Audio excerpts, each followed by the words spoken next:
যে আমি ইসলাম গ্রহণ করলাম কিভাবে? কে বলেছে রে ভাই? আমি বলেছি কোনোদিন যে আমি ইসলাম গ্রহণ করেছি? কোথায় পেয়েছেন এসব কথা? ভাই আমি না রে ভাই, আমার বাপ করেছে। কে করেছে? আমার বাপ করেছে। আমার বাপ, তিনি ইসলাম কবুল করেছেন। আমি জন্মসূত্রেই মুসলিম। সর্বশেষ প্রশ্ন আজকে, অনেক রাত হয়ে গিয়েছে। বিশিষ্ট আলেম বলছেন যে আহলে হাদিসদের মধ্যে শিরকে একবার আছে, এই মন্তব্য কি সঠিক? সর্বশেষ প্রশ্ন, এরপরে আপনি আপনার পরিচয় এবং কেন আপনি ইসলাম ধর্ম গ্রহণ করলেন এটা একটু সবার সামনে। ওয়ালাইকুম আসসালাম রাহমাতুল্লাহি ওয়া বারাকাতুহু। বিশিষ্ট কেউ বলেছেন যে আলুল হাদিসদের মধ্যে শিরকে আকবার আছে। এ বিষয়ে আমাদের মতামত কি? ভাই, এই দাবি যদি কেউ বলে থাকে তো জানতে হবে তাদের আহলুল হাদিসদের মানহাজ সম্পর্কে সে ব্যক্তি সম্পর্ক অবগত নয়। এটা বরং আহলে হাদিস তিনি বিদ্বেষী নয়, বরং এটা অজ্ঞতার পরিচয়। দুই নম্বর কথা, যে আহলে হাদিসদের মধ্যে শিরকে আকবার আছে, এটা কোনো বিশেষ করে দেখবেন দেওবন্দি আর বেরলভী ফিরকা যারা আমাদেরকে ইহুদি খ্রিস্টানের দালালও বলে, তারা দুটো জিনিস স্বীকার করে। তার মধ্যে একটা, যে আহলে হাদিসদের মধ্যে কোনো শিরিক নাই, তাই স্বীকার করতে বাধ্য হয়, এবং বিদাত নাই, তারা স্বীকার করতে বাধ্য হয় কি, যে এদের মধ্যে কিছু হোক আর না হোক এরা শিরিক এবং বিদাত থেকে মুক্ত। এটা তারা স্বীকার একাধিক জায়গায় করেছে। তো ভাই যারা বলছে যে আহলুল হাদিসদের মধ্যে শিরকে আকবার আছে, এটা ভাই আহলে হাদিস সম্পর্কে তার জানার কিছুটা অজ্ঞতার কারণেই তিনি এই কথাটা বলেছেন। এটা আমার বিশ্বাস বা আমি যা বুঝেছি। দুই নম্বর কথা, শূকরের মাংস খাওয়া বিপদে পড়ে আর আমভাবে শূকরের মাংসের দোকান দেওয়া, আকাশ আর জমিনের মধ্যে পার্থক্য আছে। কথা বুঝতে পারেননি ভাই? শূকরের মাংস খাওয়া বিপদে পড়ে আর শূকরের মাংসের দোকান দেওয়া আমভাবে আকাশ জমিনের পার্থক্য আছে না নেই? তো বিপদে পড়লে শূকরের মাংস খাওয়াটা জায়েজ হয়, কিন্তু বিপদে পড়লে শূকরের মাংসের দোকান দিয়ে ইনকাম করা হালাল হয় না। আলোচনা যারা শুনেছেন তাদের জন্য জবাবটা বোঝা সহজ, যারা শুনেন নাই তারা বুঝতে পারবেন। দুই নম্বর প্রশ্ন, যে আমি ইসলাম গ্রহণ করলাম কিভাবে? কে বলেছে রে ভাই? আমি বলেছি কোনোদিন যে আমি ইসলাম গ্রহণ করেছি? কোথায় পেয়েছেন এসব কথা? ভাই আমি না রে ভাই, আমার বাপ করেছে। কে করেছে? আমার বাপ করেছে। আমার বাপ, তিনি ইসলাম কবুল করেছেন। আমি জন্মসূত্রেই মুসলিম, আলহামদুলিল্লাহ। দুই নম্বর পয়েন্ট, আমার বাপের যারা ভাই বোন, মানে আমার বাপের ওপরে যত গোষ্ঠী আছে এখন পর্যন্ত, আমার চাচাতো, মানে আমরা চাচাতো বলে আমরা জ্যাঠা জেঠি বলি, তো যাই হোক আমাদের চাচা যারা আছে এখনো হিন্দু, আমাদের পিসি মানে বিটি যারা আছে এখনো হিন্দু, বিটির ছেলে মেয়ে সকলে হিন্দু, কেবল আমরাই প্রথম মুসলিম, আলহামদুলিল্লাহ। কথা বুঝতে পারছেন? আমার পিসি পিসিমা যারা আছে, জ্যাঠা জেঠিমা যারা আছে, তাদের সঙ্গে উঠা বসা লেনদেন এখন আলহামদুলিল্লাহ আছে, আমাদের ভিতরে যাওয়া আসা করে। 2012 সাল পর্যন্ত আমি নামাজ রোজা পড়ি না, আমি বেশ কয়েকটা আলোচনা হয়তো বা বলেছিলাম। তো 2012 সাল পর্যন্ত আমার নামাজ রোজা আমি এগুলো জানতামও না, কোনোদিন করিও নাই, বরং প্রভাবিত ছিলাম আমাদের জ্যাঠা জেঠিমা পিসি পিসিমা এদের দ্বারা, মানে হিন্দুদের দ্বারা প্রভাবিত ছিলাম। 2012 পর্যন্ত আমার খুব ভালো মনে পড়ে যে অষ্টমী নবমী দশমী 3 দিনের জন্য 3টে পোশাক কিনেছিলাম, খুব ভালো মনে পড়ে 2012 পর্যন্ত। কিন্তু আমি ঈদের নামাজের জন্য কোনো পোশাক কিনি নাই। আমার বাড়িতে যারা আছে খোঁজ নেবেন, কারণ এই আলোচনা তো বাংলাদেশে এই কোনাতে সীমাবদ্ধ না, সেটা তো আমার ভাই আমার ওখানে যাবে কি যাবে না? যাবে, মানে তারা বেশি দেখে। কেন? আমার বাড়ির পাশে যেগুলো আছে সব কবর আর মাজারকে ধর্ম মনে করে, বুঝতে পারলেন না? বলছে ওখানেই ওটাই ধর্ম, কবরে না গেলে ধর্ম হয় না, এরকম মানে ওরা আছে। তো ওরা আমার বক্তৃতা বেশি শোনে, কি বলছে দেখি, এই জন্য। তো যাই হোক 2012 পর্যন্ত আমি দুর্গাপুজোর অনুষ্ঠানে যেতাম, ঘটা করে যেতাম, আমার প্রতিবেশী সকলেই আমাকে দেখতো। কয়েকটা হাফেজ আছে, পীর সাহেব আছে, আমাদের এলাকার বড় বড় প্রভাবশালী ধার্মিক ব্যক্তি আছে, কোনোদিন বলেনি যে এই দুর্গাপুজো করা হারাম বা শিরক, একদিনও বলেনি। 2012 সালের পরে এই সব ঘটনা যেগুলো ঘটে গেছে এগুলো এত বলার সুযোগ নেই। তো সার্বিকভাবে এই কথাই যে 2012 পর্যন্ত কিছু জানতাম না, আল্লাহ সুবহানাহু ওয়া তাআলা তারপরে হেদায়েত করে, তারপরে আস্তে আস্তে আলহামদুলিল্লাহ গবেষণা করার পরে আপনাদের সামনে এখন আলহামদুলিল্লাহ এখন পর্যন্ত যেগুলো দেখছেন এগুলো লুকিয়ে নাই, সব প্রকাশ্যে ভিডিওর মাধ্যমে প্রকাশ হয়েছে আলহামদুলিল্লাহ। তো সার্বিক কথা বলি, দুঃখ তখনই লাগে যখন আমি দুর্গাপূজার পেছনে যেতাম, দেখতো ওই হুজুর আমাকে দেখতো যে হুজুর আমার বিরোধিতা করে। আমার বাড়ির সামনে যে হুজুর আছে আমার বিরোধিতা কোনোদিন বলেনি যে দুর্গাপূজা করা হারাম, শিরিক, করলে জাহান্নামে যাবে, এই কথা কোনোদিন বলেনি। হুজুরের বাপও কোনোদিন বলেনি যে এখন পর্যন্ত, আজ পর্যন্ত, এখন পর্যন্ত হিংসাতে জ্বলে, কোনোদিন বলেনি। কিন্তু সেই হুজুর এখন আমাকে ইহুদি খ্রিস্টানের দালাল বলে, বোঝেন না? দুর্গাপূজা করেছি সে সময় কিচ্ছু বলেনি। আমার এলাকাতে বড় মুরব্বী কয়েকশো আছে, নামাজি অসংখ্য আছে, দেখেছে, শুধু হাসতে, ছেড়ে একবারে হিন্দু হয়ে গেল রে, মানে হাসছে, মানে বোঝানো বাদ দিয়ে। কারণ আমি তো দাঁত পাইনি রে ভাই, আমি যে 2012 পর্যন্ত নামাজ করিনি এর জন্য দায়ী কারা? আমার প্রতিবেশীরা। কেন আমাকে দাঁত দেয়নি? দেখেছে, হেসেছে, কোনোদিন কিছু বলেনি। কিন্তু এখন যখন দেখছে যে না এরা কোরআন হাদিস অনুযায়ী আমল করছে, এখনো বিরোধিতা করছে, ভাই দেখেছেন, মানে হিন্দু হয়ে যে আপত্তি নাই, তবে আহলে হাদিস হওয়া যাবে না। তা আলহামদুলিল্লাহ আমরা যখন আহলুল হাদিস এটা নামও কোনোদিন শুনি নাই। ডক্টর জাকির নায়কের যখন প্রথম একটা বক্তৃতা শুনি আমি, মুসলিম উম্মার একতা একটা বই আছে দেখবেন, ইউনিটি অফ মুসলিম উম্মা, এই আলোচনা শোনাতে একটা প্রশ্নোত্তর পর্ব যখন আসে, ডক্টর জাকির নায়ককে প্রশ্ন করে একজন ব্যক্তি যে আমরা হাত কোথায় বাঁধবো এই প্রসঙ্গে। আমরা দেখি শাফি, মালিকি, হাম্বলি তারা হাত ভিন্নতা আছে নামাজের মধ্যে। তো ডক্টর জাকির নায়ক সেই সময় বলছে যে হাত বাম হাতে পরে ডান হাত রেখে বুকের উপরে বাঁধতে হবে, নাভির নিচে হাত বাঁধা হাদিস দেয়। আমি যখন প্রথম এই দলটা শুনে আশ্চর্য, আমি কিছুই জানি না সেই সময়। আমি তখন ভাবছি আমরা তো নাভির নিচে হাত বাঁধি, ডক্টর জাকির নায়ক বুকের উপরে বললো কেন? এখন আমার থেকে একটু যে বেশি জানি, ওর নাম হচ্ছে ইখলাসউদ্দিন মন্ডল, আমাকে যে প্রথম কোরআনের বাংলা অনুবাদ দিয়েছিল প্রথম, আলহামদুলিল্লাহ। তো ওকে তখন বলছি কেন, ও ধর্ম সম্পর্কে জানতো কেমন, কেন ও অনেকদিন ধরে নামাজ পড়তো, আর আমি তখন নতুন নতুন ওর সঙ্গে নামাজ পড়তে যাই, কেন মসজিদে যেতে লজ্জা লাগে, এর জন্য ওর পিছ পিছ আমি যাই। তো আমি তখন ওকে বললাম যে ডক্টর জাকির নায়ক তো বলছে বুকে পুরে হাত বাঁধতে হবে, তো আমরা কেন নাভির নিচে হাত বাঁধি? তখন ওই ইখলাসউদ্দিন মন্ডল উনি তখন বলছেন যে ওটা তো ফরাজিরা করে।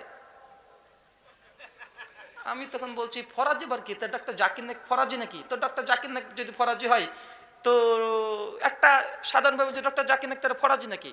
ও তখন একটু বার বলছে কে বলেছে? ডক্টর জাকির নায়ক। তাই নাকি? আচ্ছা জি হ্যাঁ। ও তখন বলছে ঠিক আছে, প্রোগ্রামটা আবার পূর্ণ সম্প্রচার হবে বিকাল 5টা 15-তে, সেই সময় আবার দেখব। সেই দিনই ঠিক আমরা সন্ধ্যা 5টা 15 অপেক্ষা বসেছি কখন হয়, খাতা কলম নিয়ে বসে আছি একদম দুজন, যে পৃষ্ঠিতে দেখবো যে কি বলে। তো ডক্টর জাকির নায়কের অংশটা যখন আবার আসে, আমি সঙ্গে সঙ্গে তখন খাতা কলম নিয়ে বসেছি কি বলে লিখবো। সঙ্গে সঙ্গে যখন বলা হলো তখন সঙ্গে সঙ্গে আমি এটা করলাম, নোট করলাম। নোট করার পরে ডক্টর জাকির নায়ক রেফারেন্স দিয়ে আবু দাউদ জীবনে প্রথম 759 নম্বর হাদিস,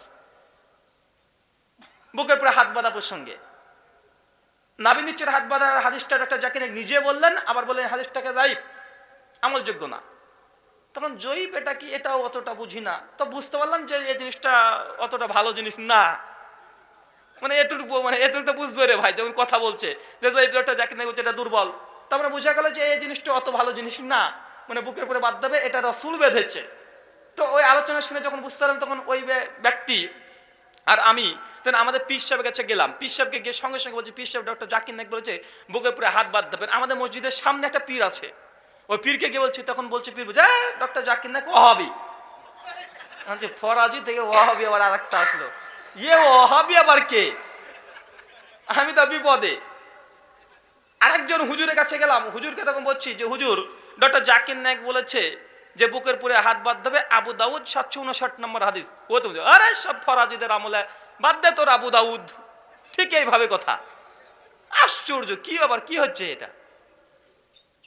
আমরা তখন করলাম কি, যে কি করব, আসলে ডক্টর জাকির নায়ক বলেছে। তখন আমি আবার আইআরএফ ফোন করলাম, ইসলামিক ফাউন্ডেশন ডক্টর জাকির নায়কের ওখানে। আমি ফোনের সঙ্গে সঙ্গে ফোন করে বললাম যে শেখ হাত কাহা পর বাঁধনা হে, এক সওয়াল থা, বলে শুরু করলাম। তো ওখান থেকে আইআরএফ থেকে তখন জবাব দিল যে হাত সিনে পর বাঁধনা সহি হে, সোন আবু দাউদ কা হাদিস মজুদ হে, হাদিস নাম্বার 759, সাইদ ইবনে খুজাইমা, আরো কয়েকটা বেশ রেফারেন্স দিল। সঙ্গে সঙ্গে ফোন করার সঙ্গে সঙ্গে রেফারেন্সটা দিয়ে দিল। আবু দাউদ কোথায় পাই? তো আবু দাউদেও পীরের কাছে যায়, পীরের কাছে আবু দাউদ নাই, কয়েকজন নামই শুনেনি আবু দাউদ বলে কোনো হাদিসের বই আছে। সেই সময় 12 সালের কথা বলছি, নামই জানে না আবু দাউদ হাদিসের গ্রন্থ আছে। এরকম অনেক জায়গায় খোঁজ করলাম, কোনো জায়গায় আবু দাউদ পেলাম না। কিছু কিছু জায়গায় বুখারী পেলাম, কিন্তু আর মিশকাতটা বেশ কয়েক জায়গায় পেয়েছিলাম হুজুরদের কাছে। তো আবু দাউদ কারো কাছে নাই। পরবর্তী সময় একটা বুদ্ধি, মানে আমাদের এখানে একজন কম্পিউটার টেকনিশিয়ান ছিল, তো তাকে গিয়ে বললাম, ওর নাম মাসুদ রানা, মাসুদ, ওকে বললাম যে এরকম এরকম বাবা সমস্যা বলছে। ও তখন যাইস এর কোনো ব্যাপার নাকি রে, হ্যাঁ ইন্টারনেটে পাওয়া যাবে। ও তখন সঙ্গে সঙ্গে ইন্টারনেট আবু দাউদ পিডিএফ লিখেছে, ইসলামিক ফাউন্ডেশন থেকে পেয়ে গেছে সঙ্গে সঙ্গে। আচ্ছা আবু দাউদ খোলো, হাদিস নাম্বার কিভাবে খুঁজ দেয় তাও জানি না। তো যখন মাউসের চাকাটা ঘোরায় একটু নাম্বারিং চেঞ্জ হয়, বুঝতে পারবে এটাই হাদিস নাম্বার হবে। তো যাই হোক 759 খুঁজে, তো আগে খুঁজে দেখছি হ্যাঁ যা ডাক্তার জাকির নাইক বলছে ওই কথাই মিলে গেছে। আলহামদুলিল্লাহ ওই সময়ের মধ্যে যখন চোখে পড়ে গেছে দেখে ফেলেছি, মাগরিবে গিয়ে আমরা বেঁধে ফেলেছি বুকের পুরে হাত, আলহামদুলিল্লাহ। তো যখনই পেয়েছি মাগরিবে গিয়ে, মাগরিব গিয়ে এসে এরকম সময়ের মধ্যে, তো আমরা মানে এক ওয়াক্তকে আর এক ওয়াক্তের মধ্যে এটা খোঁজার পরে সঙ্গে বেঁধে ফেলেছি। কয়েকদিন পর, কিছুদিন পর আমাদের মসজিদে শুরু হয়েছে ঝামেলা। একজন তখন বলছে কি আবার তোমরা কি ফরাজি লামাজাবি হয়ে গেলে নাকি? আমরা তখন শুধু একটা কথা বলি, আবু দাউদ 759, মানে শুধু এই কথাই। আলহামদুলিল্লাহ তারপরে অনেক সমালোচনায় আমাদের মসজিদে, যেগুলো আপনাদের যারা নতুন কনভার্টেড হয়েছেন আপনার জীবনে যা হয়েছে আলহামদুলিল্লাহ সবগুলা ধরেন আমাদের জীবনেও হয়েছে। আমাদেরকে খোঁচিয়ে দিয়েছে তারাই, এত রাগিয়ে দিয়েছে তারাই, কেন আমাদেরকে মসজিদ থেকে তারাই বের করে দিয়েছে। মসজিদ থেকে তারা আমাদেরকে বের করেছে, তারাবির নামাজ আমাদেরকেও পড়তে দেয়নি। বলেছিলাম আলোচনার জন্য বসতে, আলোচনার জন্য তারা বসেছিল, তাদেরকে একজন হুজুরকে ডেকে নিয়ে এসেছিল, আমাদের এলাকার সবচেয়ে বড় হুজুর। ও হুজুরকে যখন নিয়ে এসেছে বলছে ওকে ডেকে নিয়ে আসো, রাহুলকে সাইজ করবো। ঠিক আছে সাইজ করো। আর আমার কাছে বই তখন আমি কিনে ফেলেছি অলরেডি, দুনিয়ার বই। ও হুজুরকে নিয়ে এসেছি আমার দোকানে, তখন দোকান ছিল মোবাইল কম্পিউটার জেরক্স এসব দোকান। হুজুর যখন চলে এসেছে, হুজুরের সঙ্গে এখন আলোচনা হবে, আমি তখন শুধু শুধু বুখারী, মুসলিম, আবু দাউদ, তিরমিজি, ইবনে মাজাহ, নাসাই, বুলগুল মারাম, রিয়াদুস সালিহিন 22-23টা বাংলা অনুবাদ যা হয়েছে, উর্দু যে কটা আছে সবগুলোকে খুলে বসে আছি। হুজুর এসেছে, হুজুর কাছে হুজুর এটা বুখারী কি বুখারী নয়? যে বুখারী। খুলে দেখাই, দেখেন বুকের পুরে হাত আপনার আমিন বলার হাদিস 780 নম্বর বুখারী হাদিস খুলে দেখাচ্ছি। এই চশমা ঠিক করার পরে, চশমা ঠিক করার পরে বই দেখে বলছি এর কাছে তো বই এলো কিভাবে? নাম শুনেনি, ও শুনে বাপও শুনি, এরকম বই অনেকগুলো। তো এ তো বই এলো কিভাবে? ও তখন আশ্চর্য, তখন আমার ফ্যান হয়ে গেল ওখানে দোকানে, ওয়াল্লাহি বলছি আমার ফ্যান হয়ে গেল। ও তখন বলছে যে বাবা তোমাদের অনেক কিছু হবে, তুমি অনেক বড় হবে একদিন। আলহামদুলিল্লাহ আল্লাহ কবুল করেছে। তো তারপরে তখন আমি বললাম যে তাহলে চাচা এখন তাহলে আপনি কি করবেন? উনি তখন বলছে যে না গো, হাদিস যখন আছে তখন আবার কি করার। এখন মসজিদে চলে গেছে এশার নামাজে, নামাজ কোন রকম শেষ, মুসল্লি ঘিরে ধরেছে, কি আবার কি দেখলা দোকানে গিয়ে, কোন দলিল পাইছে ওদের? ও তখন শুধু এ কথা বলেছে যে হ্যাঁ গো, ওরা তো যা যা আমল করে সবই তো হাদিসে আছে। ও তুমি ওদের দলে হয়ে গেলা? সঙ্গে সঙ্গে ঘুরে মুসল্লি, ও তুমি ওদের দলে হয়ে গেলা? এইবার চিল্লে উঠেছে। তো বেচারা সেই দিন তখন আর কিছু চিন্তা ভাবনা না করে আমার কাছে আশাই বন্ধ করে দিল। কেন? তার যদি আমার কাছে তখন মাঝে মধ্যে আসতো, আমার কাছে বই পড়তো, হাদিস দেখতো, এমনকি কোনো সমস্যা পড়লে আমার কাছে আসতো দেখতে। তো সার্বিকভাবে আস্তে আস্তে আমাকে বয়কট করলো। কেন? আমাকে যখন আমার কাছে আসছে দেখছে, প্রতি আমার কাছে উঠা বসা করছে, মানুষ তুমি ওহাবি হয়ে গেছে। অবশেষে সেই পর্যন্ত, শেষ পর্যন্ত ওকে মানুষ তখন বয়কট করতে লাগলো, ওকে নামাজ পড়াতে দিত না, ওদের মতো হয়ে গেছে। অবশ্যই সে লোকটা তার নামাজ দিবে বাঁচানোর জন্য, মানে ইমামতি বাঁচানোর জন্য, মিলাদের দাওয়াত পাওয়ার জন্য লাস্ট পর্যন্ত আমাকে বয়কট করলো, আবার তার সঙ্গে মিশে গেছে। তো ভাই হেদায়েত তো আল্লাহ দেবে, তাই না? আবু তালেবকে তো আল্লাহ রাসূল তো হেদায়েত করতে পারেনি। সূরা কাসাসের 56 নম্বর আয়াত আর সহিহ বুখারী 1360 নম্বর হাদিস, এই দুটো কোরআন আর হাদিসের আলোকে দেখেন কি আবু তালেবকে আল্লাহ রাসূল হেদায়েত করতে পারেনি। হেদায়েতের মালিক আল্লাহ সুবহানাহু ওয়া তাআলা। তো শরীফ ভাই এতটাই কথা, মহান সত্তা আল্লাহর কাছে দোয়া প্রার্থনা, কি কিছু বলছেন?